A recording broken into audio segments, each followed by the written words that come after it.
In this video, we're going to continue to talk about Blender and we're going to continue with materials and or shaders. So in the previous lesson, we worked with the lighting and we explore more features about the rectangular light and also the IS lights, the mesh light, and the other lights that were left. And we experimented with different types. Also, we saw how we can create a projector using a rectangular light, and using again a rectangular light we can simulate the sun or like an an environmental light, etc, etc. We use this room in Sketchfab, so if you want you can continue using different assets that you find in Sketchfab for interiors, or also you will find exteriors. So in this video we're going to move into an exterior scenario, so you may want to have also one exterior. So before we move on, just quickly let's review what we done in the previous lesson. So we started with a basic setup of natural light and a mixture of natural light, artificial lights.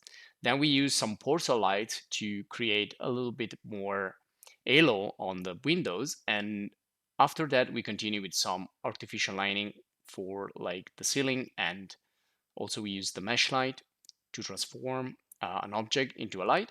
We apply some IES effects to spotlights, which are more realistic and also more beautiful. And then we simulated with a projector moonlight with some other effects applied. And again, we projected an image like a projector. We're using, again, rectangle light. And I think this will cover most of the effects that you want to achieve in V-Ray for Blender, but we're going to talk more about lighting also in the final rendering part. So let's now start with materials. Of course, we can use Cosmos materials, but Cosmos materials are beautiful. They are ready for you. You can just bring them in and explore them, analyze them using the Vray node editor. So go there and start to download the most important material. So for example, you can look for an emissive material, which we created ourselves, but there are like some presets emissive material.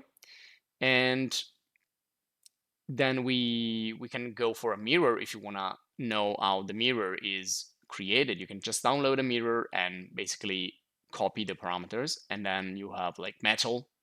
So I think it's good if you study and investigate the most common materials. So metal, glass, and plastic, rough plastic, glossy plastic, and rough metal, glossy metal, etc, etc.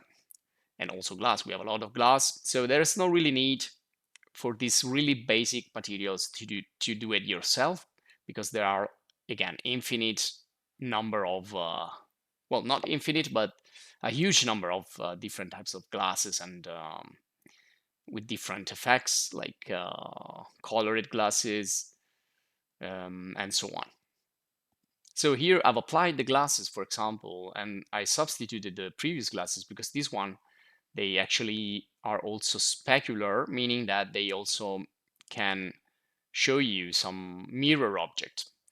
So they're going to look better if they are more transparent plus also specular, so reflective and refractive. But there is a little problem up there. So sometimes the glasses can give you problems if they are not actual solids, or basically if they don't have a thickness. So if you use a simple face to apply a glass, or a smooth effect, for example, that will give you also a problem. So we need to create a solid rather than using a single face, a single surface for a glass panel. And again, all of this stuff is covered in the Blender video course and in other video courses about Blender and architecture and design.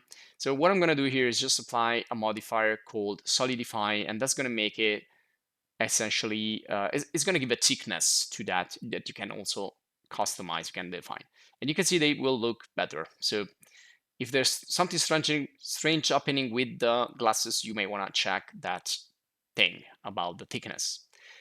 So emissive material can be used to create LED stripes, and you can put, for example, here, this is an entire 3D model. So I can select some faces of this 3D model, and I can apply an emissive material to it, and that's going to generate kind of a LED stripe effect or anything can become a light thanks to the emissive materials.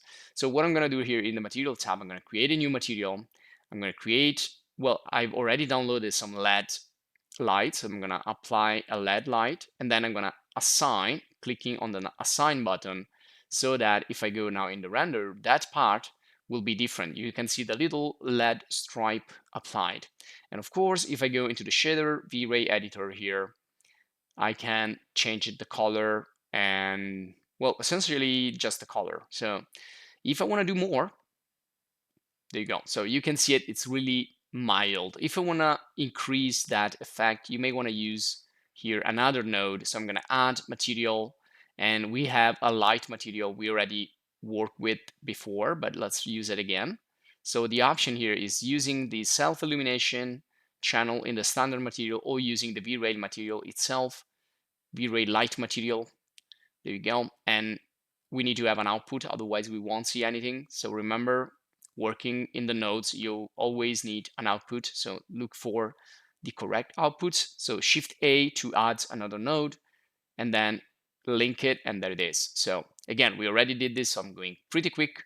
Just go back in the previous lesson if you find something difficult in here. And now we can manage the color, and we can manage also the color multiplier or the intensity. And the other option is to create a mesh light, which we discovered in the previous video. So just go back and check that. Now I want to add a text. So go to add menu, text, and when I want to edit the text, okay, now I added two texts, but anyway, if you want to edit, go to modeling here, or go to edit mode, select the text, and just type, go backspace and type whatever you want. I'm going to type V-Ray. I'm going to delete the other text. And with this one, I'm going to go to the modifiers again, and I'm going to use the solidify once again. So this will give it a thickness, and it will be better. Everything in the real world, it's a solid. So try not to use simple faces for objects that will be in your render, so that they will look a little bit more realistic, perhaps. So I'm going to just rotate it and position it on that wall so we can see it in the render, and use the 2D views to be more precise. And we're also going to scale it down a little bit, and there you go. So we're going to see now this neon text, neon sign kind of result. Apply a material. I already downloaded the LEDs from Chaos Cosmos, so I'm just going to choose that and see how it looks like. If it's not satisfying, if I'm not happy with that, I can just create my own. And you can see it's really mild. It's not really illuminating. It's just kind of self-illuminating. So instead of the standard material, we're going to use again the V-Ray light material, apply it to that, and you can see it's already better. It has like more kind of a halo around. And also you can use the mesh light. Now, the images that you're seeing here are from the Blender video course, and also there we can do some beautiful renderings with cycles, but I want to just use the architecture that I've used in that course, and I developed that in a workshop that you will find in the channel. So you will find workshops to create architecture in Blender, and this is more or less the final result, or something close to it. And I'm going to use this. So first thing, I'm going to switch into V-Ray. And again, if you don't have any scene, you can just download it from Sketchfab and use that. So my suggestion is get rid of all the lights, delete all the lights. And I still have some emissive material, but that's fine. We can keep those emissive materials, but get rid of all the lights, because we're going to start all over with the lighting. And also the materials. Some of the materials you can just delete them and recreate them if they don't work. Some others you can just convert it, as we already know, as we saw in the previous lessons of the course. And others we will just, create brand new, or we can get it from Chaos Cosmos. So just be careful here to get rid of the extra nodes that you don't need. These are the old nodes, so you can select them, delete them. These are the new nodes. Again, you can keep all of them, or you can just simplify them. You can just delete and just start with the basic setup here of the V-Ray material plus the V-Ray material output. And well, to do something here, we're gonna start with the simple